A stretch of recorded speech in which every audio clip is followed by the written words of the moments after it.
দিনের জন্য শেখ হাসিনাকে ক্ষমতা দেওয়া উচিত।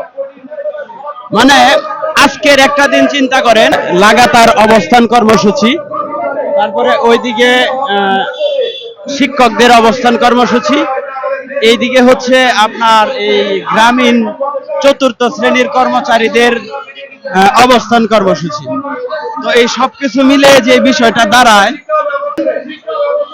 আজকে এইখানে 5-7টা গোষ্ঠী তারা এসেছেন, তারা অবস্থান কর্মসূচি করছেন।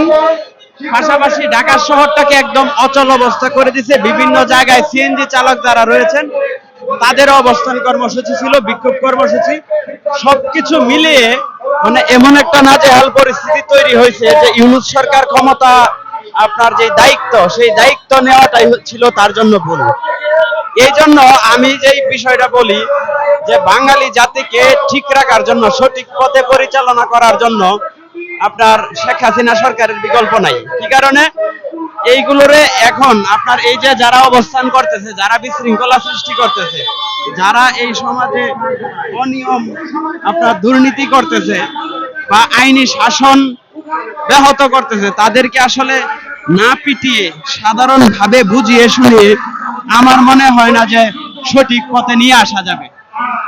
আপনি একটা বিষয় লক্ষ্য করেন যে এই অন্তর্বর্তীকালীন সরকারের প্রধান উপদেষ্টা ডক্টর মোহাম্মদ ইউনূস, তিনি ক্ষমতা নেওয়ার পর থেকেই বিভিন্ন গোষ্ঠী বিভিন্ন অজুহাত নিয়ে কিন্তু তারা আপনার এইখানে আসতেছে একের পর এক।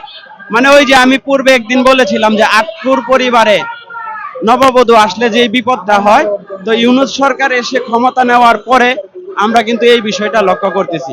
আসলে এইটার শেষ কোথায়, কিভাবে শেষ হবে আমি জানি না। তবে একটা বিষয় নিশ্চিত যে শক্তের ভক্ত নরমের জম। ইউনূস সরকারকে আরো শক্ত হওয়া উচিত এবং এই যে আপনার জল কামান, টিয়ার শেল, লাঠি পেটা বা হচ্ছে আপনার এই যেটাকে পুলিশি লাঠি চার্জ বলে, এটা অব্যাহত রাখা উচিত। ওকে, আল্লাহ হাফেজ।